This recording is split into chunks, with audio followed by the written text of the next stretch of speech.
Okay, this we have already discussed before. We will just have a recap over here. So conditional probability extends to the distribution over the random variables. So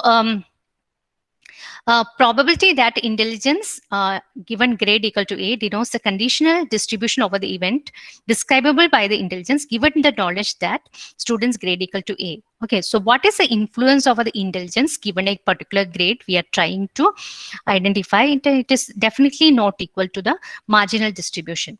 Why? Because in probability of intelligence equal to high is 0.3, and probability that the intelligence equal to high and grade equal to A is given by 0.18 upon 0.25, which is equal to 0.72. What is 0.18?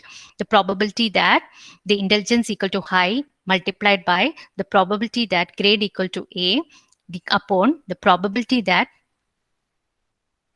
the grade equal to A that we have considered.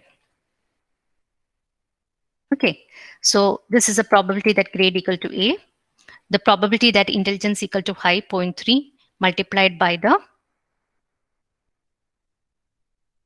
grade equal to A, that is 0.3 multiplied by 0.25.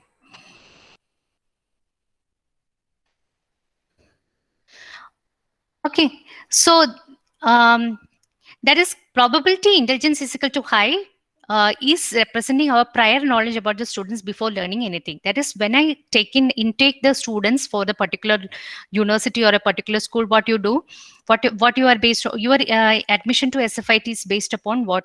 Based upon your CET score.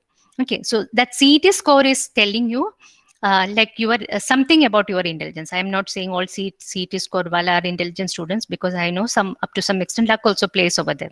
Okay, but the role of luck over the CET score is very less, because like the chance of you being so much lucky is very very difficult in the CET score, because you have to study well for the CET score and then prepare well and then you give the exam. Otherwise, you won't get nice score. Okay, so that is the intelligence level. Okay, so that is being calculated beforehand only, whether your intelligence is high or no. Like before you take the admission to SFIT, you know that we know that your CET score is this. Okay, so that is just an assumption about what that is a basic assumption about how intelligent you are going to do. Now, what grade you are going to get given intelligence equal to high represents our more informed distribution. Now what I have to do, now I took my first, you gave the first semester 1 exam or semester 2 exam. Now I will try to map whether the intelligence is equal to high is representing grade equal to A. Then most of the time we see it to be wrong only, because even whatever CET score you get, if you don't have a knack for the engineering, you are not going to get a good score. I'm just joking. So that is the influence we are trying to get over the other. Okay, so this will to be true for the IITs, because what happens in IIT, to get a IIT entrance and clear the IIT entrance and get admission to IIT Bombay, it's going to be a very tedious task. It's not going to be so easy. So once you have the IIT score in that, then grade may be having some influence on it. That also I'm not sure about it, because again, like if you that depends upon the students only. If you feel like, okay, I got a nice grade, now I am well settled and I don't study like that, okay, I got IIT at my admission or kya chahiye karke, that attitude is there, even the grade is not going to have an influence on the students. Okay, so that is only dependent, but I am trying to tell the influence. Okay, but definitely a person who is not having the admission to IIT is said to be a little bit less intelligent compared to those who are having admission to IIT. Okay, very rare cases are there who will who is so passionate about engineering and they come up. Okay, so that's not an impossible task. The notation P x given y represent a set of conditional probability distributions. Now, the chain rule, what we have already seen only, to compute the posterior probability, we will be computing the different influence of the different variables over a particular variable, and we can add them up, multiply them together to find the overall calculation of it. So this computation is known as posterior probability computation, which will be giving me, like, given hay fever season is equal to spring, hay fever is equal to false, flu is equal to true, congestion is equal to true. What is the probability that I have? Probability that I have any particular disease. Okay, so like that, I can compute the probability and identify which one is higher. That will be the most probable disease that I can have. Okay, so you compute for the different combinations and you see which one is the highest one, and that will tell you what type of disease I am having based on the symptoms. Okay, then the second one is the bias rule. We have already seen in the grade representation. Now moving on to the next topic is independence and conditional independence. Now what do I mean by independence is, first thing, P of alpha given beta, that is intelligence is equal to I given grade equal to A, is going to be different from P of alpha, that is intelligence equal to I. We have already seen that. But in some situations, equality can occur. What is the equality can occur? That is probability that intelligence equal to I, grade equal to A is equal to the probability of intelligence. Okay, and when I get this, then we call them to be independent events. That is, there is no influence of grade A over intelligence. Okay, so that type of, it is not necessary for as I told you, mutually exclusive event. In the same manner, independence also come into picture. There are not going to be very much attributes that come into picture which is going to be independent of each other.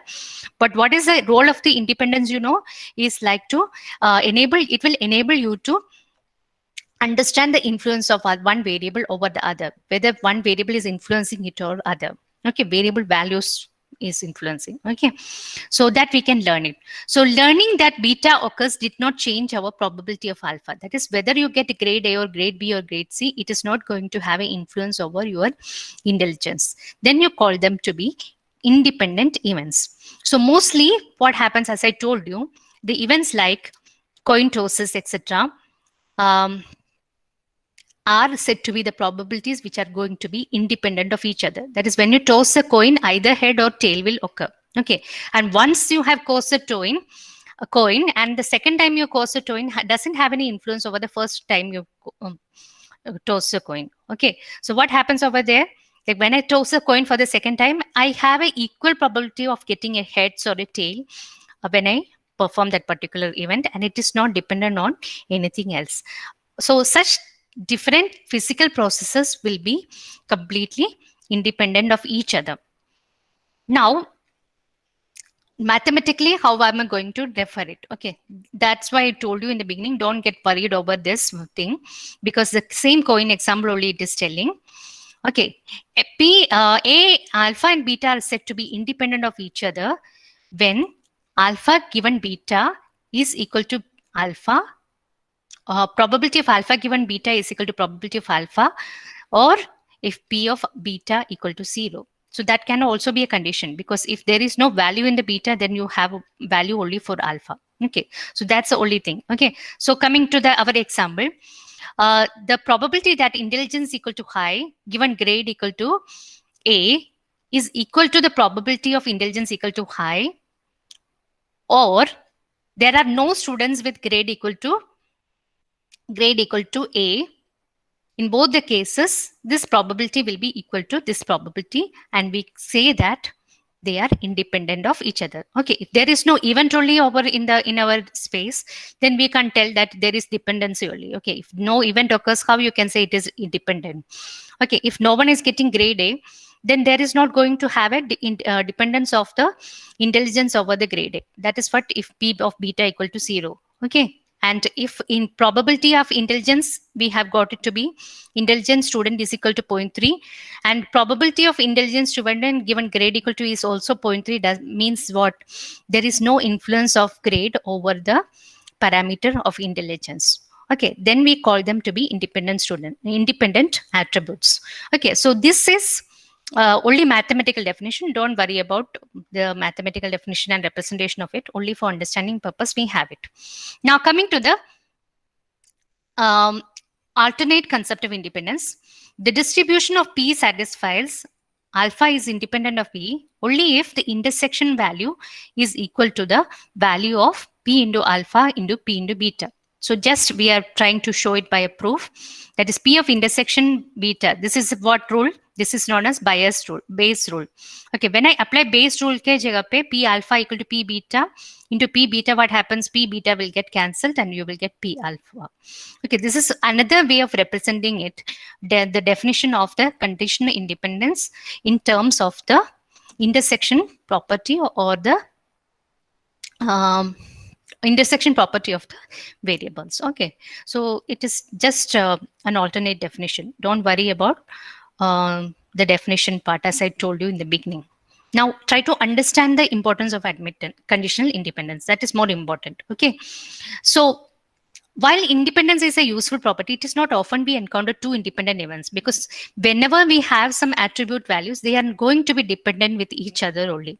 Okay, only cases will be there when you toss the coin or throw the dice. As I told you, it doesn't have any physical relevance with the what is happening in and around. Okay, only for mathematical definitions we require the value of dice and coins. But natural events, whatever is occurring around the world, is going to be dependent events only. Now, suppose we want to reason. Independent events are also there. That is very rare case, which we were going to see now. Now, suppose we want to reason about the chance that the student is admitted to postgraduate studies at Stanford or MIT. Okay, so what I told in the beginning, Daphne Calder's book it is. So Daphne Calder is working in Stanford. So she is trying to tell how Stanford is better than MIT. Okay, now consider the two events. The first event is students get admitted to Stanford, and the second event is students get admitted to MIT. So these two events are not going to be independent. Why? Because some students may prefer Stanford University and some students may prefer MIT University based upon what? Based upon where I am located. Okay, which one is comfortable for me to stay in? Okay, what is my financial background? Whether I can afford to study in Stanford or whether I can afford, I can only study in MIT. So there are so many factors which is depending on it. Okay, so which is going to be dependent whether you are going to take admission in which university. But if we learn that a student was admitted to Stanford, then she has a higher chance of getting admitted to MIT. What she is telling is the Stanford is a better university compared to MIT. So if a student is getting admission in Stanford, means that she can get easily admission in MIT, because the students also prefer to get admitted in Stanford is more compared to the MIT. Okay. Now suppose both universities are considering only student grade point average. That's the only factor that we consider. That is, for example, if you consider only CET score and give admission, what will be the possibility of a student getting admitted? Okay. Now, only GPA will tell a student stand to get admitted in MIT to MIT will be the student probability that a student get admitted to MIT or Stanford given a grade A is equal to the probability that the student get admitted to MIT with the grade A. What it is trying to tell is, like, if a student is given a choice of MIT and Stanford, the student will always take good students will always take the Stanford. Okay, so if a student is having both, we considered either of these chances, everyone will select the Stanford, and whatever is remaining only will get added to MIT.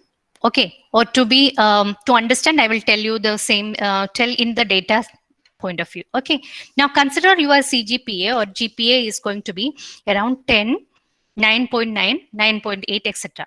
Okay, now when I have a list of students, what I'm having, the student ID I'll consider, and the number of the GPA score corresponding to that.